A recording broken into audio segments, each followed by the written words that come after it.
국회 입법데이트의 이익선입니다. 정당의 설립이 쉬워지고 또 특정 지방을 기반으로 하는 정당의 설립이 가능토록 하는 내용을 담은 법안이 발의가 됐습니다. 바로 정당법 일부 개정 법률안인데요. 이 법안을 대표 발의하신 새정치민주연합 황주홍 의원을 오늘 입법데이트에서 모셨습니다. 의원님 어서 오십시오. 네, 안녕하세요. 예, 반갑습니다. 의원님께서 특별한 상을 수상하셨던데요. 그 얘기 좀 먼저 하고 가겠습니다. 올해 고등학생과 대학생들이 뽑은 아름다운 언어를 사용한 국회의원, 이름하여 아름다운 말 선풀상을 받으셨는데 축하드리고요. 네, 네. 고맙습니다. 우리 국가의 미래인 청년들이 주는 상이기 때문에 굉장히 기쁘셨을 것 같습니다. 어떠셨습니까? 네, 뭐 상 받고 기분 나쁜 사람 있나요? 네. 네, 이건 지금 말씀하신 것처럼 우리 대학생들이 고등학생, 대학생들이 지난 1년 동안의 국회의원들의 이 발언 속기록 그걸 보고서 이제 뭐라 했더라? 응원과 배려의 아름다운 언어를 사용한 사람들. 제가 그렇게 했나 모르겠는데. 네. 그렇게 해서 받게 되셨습니다. 네. 감사한 일이죠. 사실 국민 여러분들이 국회의원이라는 그 일을 하시는 분들에 대해서 가는 여러 가지 이미지가 있습니다. 과거보다 많이 좋아지긴 했습니다만 왠지 격한 단어를 쓰실 것만 같은 맞아요. 편견이 있었거든요. 그냥 뭐 이전 투가듯이 그냥 뭐 거친 말 오고 가고 뭐 함성과 야유와 고함이 막 난무하는 그런 정치 우리 이제 졸업할 때 그만하자. 되었습니다. 네. 그런 차원에서 의미가 있었네요. 자, 오늘 다룰 내용이 이번에 이제 발의하신 정당법 일부 개정 법률안입니다. 네. 의원님께서 특별히 정당법의 개정을 위해서 왜 이게 필요하고 뭘 좀 손봐야 되겠고 뭐가 아쉽다 이런 여러 가지 생각을 하셨을 것 같습니다. 네. 그 얘기를 먼저 여쭙죠. 이제 외국의 그 선진 정치를 보면서 뭐 예컨대 독일에서는 한 주에서 녹색당이라는 당이 시작을 했습니다. 네. 그러니까 우리말로 이제 적절한 번역이 없는데 지역당, 지방정당 그러면 이게 좀 부정적인 좀 어감이 있잖아요. 그러니까 어떤 그 특수하게 그 지역만의 고유한 문제의식을 가지고 정치 결사체를 만들고 그걸 운동으로 하는 거 이런 거란 말이에요. 그 이제 녹색당이라든가 일본에서는 또 언론 보도도 많이 나왔지만 일본의 오사카 지역에서 일본의 오사카 시장이 이제 그 오사카 유신회라는 또 소정당을 만든 거예요. 그 지역만의. 이거는 이제 중앙 정부가 가지고 있는 권한들을 이 우리로 말하면 광역자치단체하고 기초단체를 통합시켜서 지방으로 분권을 해라 하는 그 분권 운동을 펼친 겁니다. 근데 이제 그래가지고 이것이 이제 오사카 일원에서 점점 확장돼가지고 이제 전국 정당으로 이제 뭐 가고 이제 그랬던 것을 보면서 우리도 좀 이래야 할 텐데 그런 필요에서 이제 정당법 개정안을 제가 발의하게 되었습니다. 그러셨군요. 근데 정당법 개정안은 그 정당의 설립 요건에 관한 내용을 그렇습니다. 담고 있습니다. 근데 이 법이 시행되면 그럼 무엇이 어떻게 달라지고 뭐가 좋아집니까? 이제 두 가지가 개정되는 건데 하나는 정당법에는 중앙당을 수도에 서울에 두도록 되어 있습니다. 이거 없앴습니다. 그러니까 뭐 이제 당이 뭐 이제 중앙 본부가 있더라도 꼭 서울에 있어야 할 필요가 없다는 거. 두 번째는 현재는 5개의 광역 시도에서 이 그 준비위원회 도당 대회를 시도당 대회를 거쳐야 됩니다. 그러니까 5개 이상의 광역 시도에서 이제 도지부, 시지부를 갖고 있어야 한다는 얘기죠. 이거를 하나의 시도에서만 창당 대회를 도지부 대회를 하게 되면은 정당 설립을 할 수 있도록 요건을 완화를 시킨 겁니다. 그 다시 한번 점검을 해보겠습니다. 중앙당을 수도 서울에 둔다라는 대목이 바꿔지는데 그러니까 서울에 두지 말라가 아니라 서울이 아닌 곳에 둘 수도 있다. 그렇죠. 그런 서울에 의미신 둘 수도 거고. 있고. 또 지금은 5개 이상의 광역 시도의 도당 대회를 거쳐야 되지만 한 개 시도에서도 이 대회를 당 대회를 거치면 가능하다. 정당 설립이 훨씬 이제 수월해지는 거죠. 정치 신인들한테 좋겠군요. 이제 정치 시인들한테도 좋을 것이고 어쨌든 네. 정당이 이제 문호가 이제 개방이 되는 겁니다. 네. 다양해지고 네. 또 이제 민주성도 좀 이제 강화가 네. 되는 거고 이렇게 될 것 같습니다. 네. 우선은 지금은 우리나라가 이 중앙 정당, 특히 이제 음. 거대 양대 정당의 지배 체제가 있고 축돼 있잖아요. 예. 그 정당에 끼지 않으면 사실 행세하기 어려운 그런 정치 아. 문화입니다. 네. 예, 만약에 이 법이 통과가 되게 되면 각 지역마다 특색 있는 이제 그 지역의 로컬 파티가 네. 나오게 될 겁니다. 예. 어느 지역에서는 우리는 친환경 농업 식자재를 사용하는 그런 운동을 펼치는 정치 결사체를 구성해서 그런 사람들을 우리 대표들을 후보로 내보내고 네. 당선이 되면 네. 시의회에서 도의회에서 예. 그런 노력을 뭐 하겠다든가 네. 또는 뭐 아까 뭐 독일의 경우처럼 녹색 뭐 이런 거라든가 아하. 또는 뭐가 있을까요? 뭐 여러 가지 의제들이 있을 수 있는 거죠. 이런 것들에 그렇겠죠? 대해서 지역마다 독특한 그 의제, 주제, 문제의식을 가지고 정당 결사를 할 수 있게 될 겁니다. 네. 그렇게 되면 근본적으로 중앙정치의 예속이 네. 결정적으로 아주 약화되는 그렇게 해서 지방자치, 지방정치가 활성화되는 네. 그런 획기적인 전기가 될 거라고 저는 믿고 있습니다. 네. 오늘 의원님을 모시기로 하면서 이 부분에 대해서는 좀 더 많은 설명을 들어야겠다라는 네, 생각을 했습니다. 네, 왜냐하면 네. 다른 나라는 모르겠습니다만 우리나라에서는 지역 정당, 어떤 지방 이런 단어가 주는 어감이 좀 뉘앙스가 다르지 않습니까? 그렇습니다. 이런 개정안을 내신 것은 그간의 현행법에서 아쉬운 점이 있었기 때문에 이런 것을 고쳐보자라는 것이 하나 있으실 테고 고치면 이런 게 좋아질 것이다라는 그런 비전도 제시하신 거겠죠. 네, 네. 그래서 이 부분에 대한 설명을 좀 더 듣고자 합니다. 지방 정당, 특정 지역을 기반으로 하는 정당이 왜 필요한가에 대해서 좀 더 시청자 여러분들께 어필해 주셔야 될 것 같아요. 우선 지금 우리 이 앵커께서 말씀하시는 특정 정당을 기반으로 한 이게 자체가 이제 오해를 좀 줄 수 있는 그런 표현이라고 그렇죠. 생각하는데 특정 지역이라고 하니까. 그런 특정 지역인 게 아닌 게 뭐 예를 들어서 강원도와 경상북도와 네. 제주도에 있는 분들이 우리는 인구 이 감소 문제에 대해서 아하. 출산율 저하에 대해서 굉장히 관심이 많다. 네. 우려한다. 예. 그러면 그분들이 정치적 결사를 하는 겁니다. 네. 세계 시도의 사람들이. 그러니까 지금 이제 우리가 흔히 갖고 있는 인상은 이런 거잖아요. 영남에는 뭐 지금 새누리당, 네. 또 호남에는 새정치민주연합. 네네. 이 두 개 정당이 지금 하고 있는데 그렇죠. 특정 지역 정당 그러면 어떤 뭐 예를 들면은 전라도에서 새정치연합과 분당된 세력들이 또 당을 만들고 네. 또 영남에서는 또 새누리당과, 경상도의 네. 이 사람들이 새누리당에서 이탈하고 또 일부가 네. 당을 만들고 네. 이런 게 아닌 거죠. 그러니까 중앙 정치를 하던 사람들이 당을 새로 만드는 그런 것이 아니라 네. 지역마다 고유하게 안고 있는 어떤 문제가 있습니다. 의제가 있습니다. 예. 그런 것을 지금은 이제 현재 현행 정당 제도에서는 계속 그런 문제를 중앙 정당한테 얘기할 수밖에 없잖아요. 네. 뭐 새누리당한테 얘기하고 또 그렇겠죠? 새정치연합 얘기하지만 네. 중앙 정당에서 그것을 그대로 경청하기가 어렵습니다. 네. 네, 현재의 거대 중앙 정당들은 우선은 자기들의 큰 의제들이 있기 때문에 그렇군요. 그런 소소한 지방의 의제들, 문제들을 충분히 진지하게 검토할 수도 경청하기도 어려운 구조거든요. 네. 그래서 우리의 문제를 우리 손으로 해결해보는 그런 이제 정치 결사, 정당 네. 설립 이런 걸 뜻하는 거기 때문에 네. 우리가 가지고 있는 그러니까 지역 정당, 지방 정당이라는 것이 저희도 이제 법을 내면서 고민을 많이 한 게 적절한 번역이 없었어요. 그렇겠네요. 이걸 뭐라고 우리말로 잘해야 부정적인 어감을 주지 않으면서 오히려 참신하고 새로운 바람을 불러일으키는 그런 이미지를 줄 수 있을까? 네. 고심고심하다가 찾지를 네. 못하고 그냥 이렇게 그러셨- 냈습니다. 근데 자칫하면 보통 지역 이기주의라든가 집단 이기주의 흐르는 거 아니야? 라는 네, 네. 걱정을 살 수도 있으시겠어요. 네, 그렇습니다. 그럴 염려는 이제 정당 자체가 네. 이제 다소간은 이 집단적 이기주의를 담고 있습니다.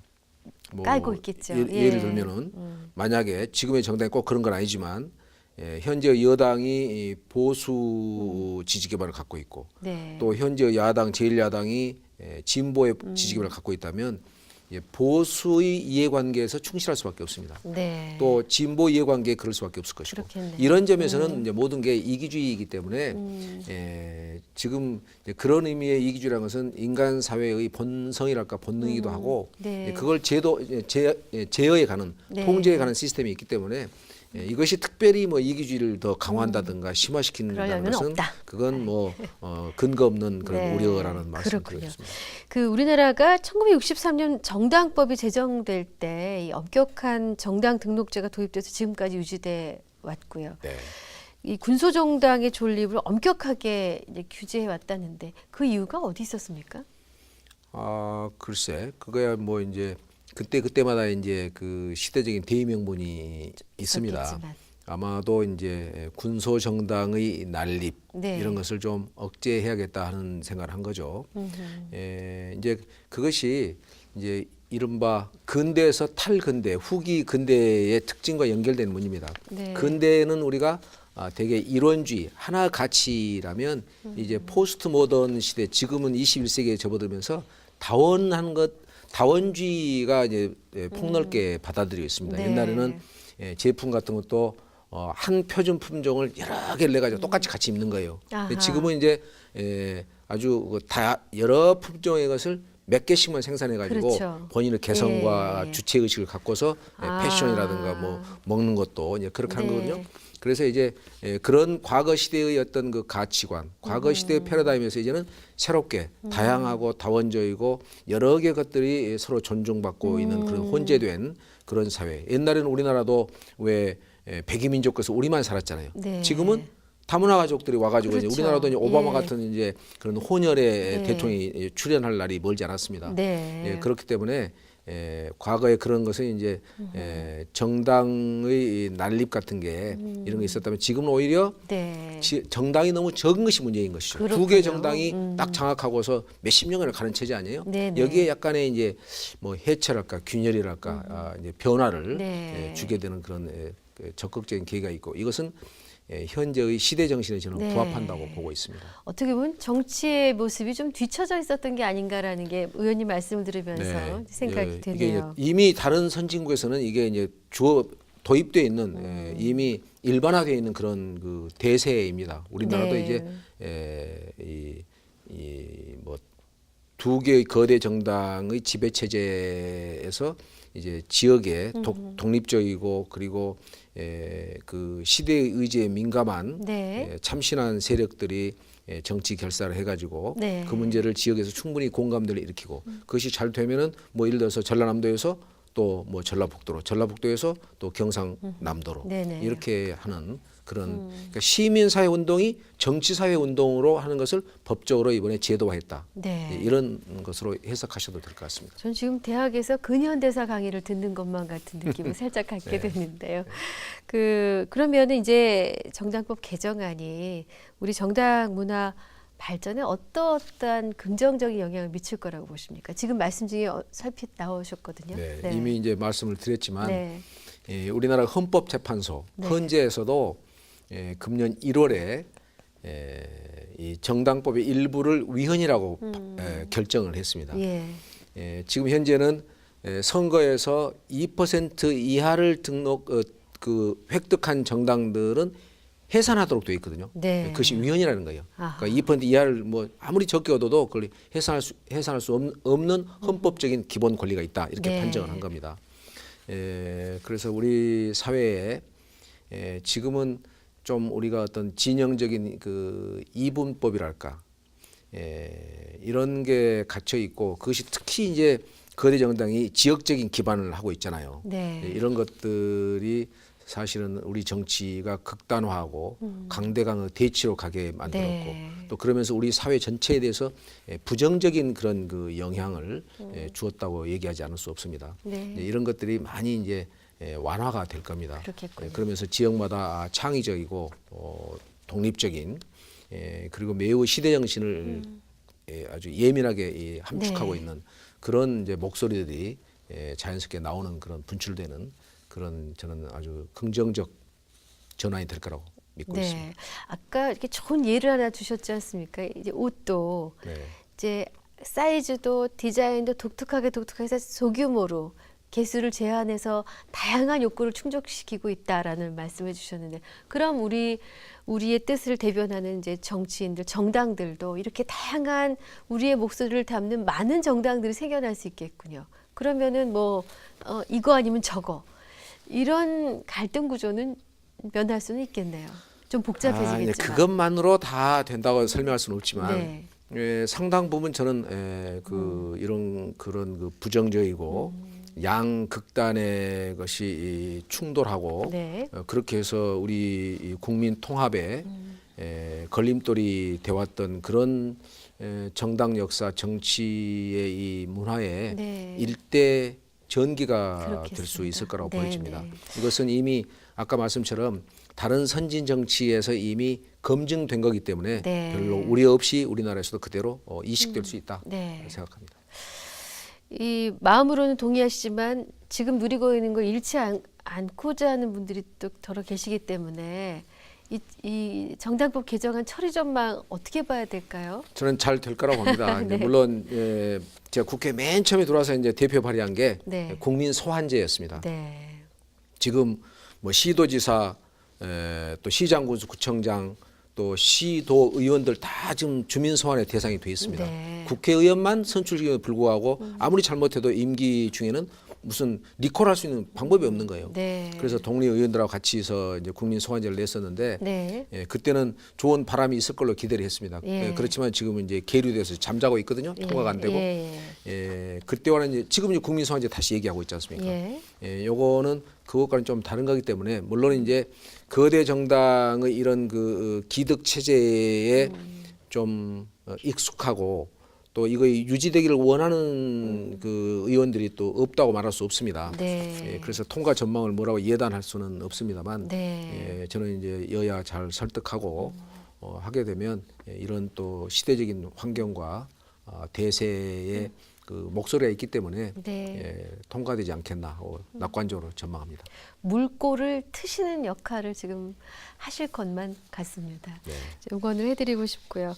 의원님께서는 이제 평소에 그 삼할 칭찬제, 네, 삼할 네, 칭찬제를 얘기를 많이 하셨는데 이 삼할 칭찬제가 어떤 의미입니까? 제 그 뭐 이제 제도처럼 이렇게 이제 돼 있는데 네. 이제 그 제가 이제 붙이는 말이지만 그런 문화, 네. 그런 그 관행을 좀 만들어 가자 국회에서도. 야당은 좀 과장되게 얘기를 하면 야당은 입 벌리면 여당 욕하고 여당은 그냥 입만 열면 또 야당 비판하는 네. 이런 문화 좀 극복하자. 그래서 아무리 설사 이런 문제로 해서 여당을 공격하가 하더라도 네. 10마디 중에서 3마디 정도는 거기다가 덕담과 긍정평가와 네. 칭찬도 넣어서 하자 말이지. 예. 그렇게 하면 우리 정치 문화도 좋아질 것이고 또 하나는 무엇보다도 선거 전략상으로도 네. 그게 우리에게 유리하다. 이제 지켜보는 국민들이 10마디를 매일 입에 거품을 물면서 비판하는 것보다 뭐 여당도 이러이러한 노력을 하고 있는 거 긍정평가를 하고 참 잘하고 있지만 네. 요 부분은 좀 미흡하단 말이야. 네. 이렇게 말하면 국민들이 들을 때 이 훨씬 사람들이 좋습니다. 좀 예. 책임감도 있어 보이고 맞습니다. 그리고 뭔가 좀 의젓해 보이잖아요. 예. 그럼 이제 예. 이 뭐 대한 정당다운 네. 그런 모습도 줄 수 있고 그래서 제가 이제 삼할 칭찬 그런 문화를 네. 좀 우리도 해보자 그럼 실제로 지금 하고 계신 거죠, 의원님께서? 하려고 노력하고 있습니다. 여튼 그것의 일환으로 아름다운 말 선풀상도 또 그 결과로 받으신 게 아닌가 맥이 닿았다 생각을 해봤습니다.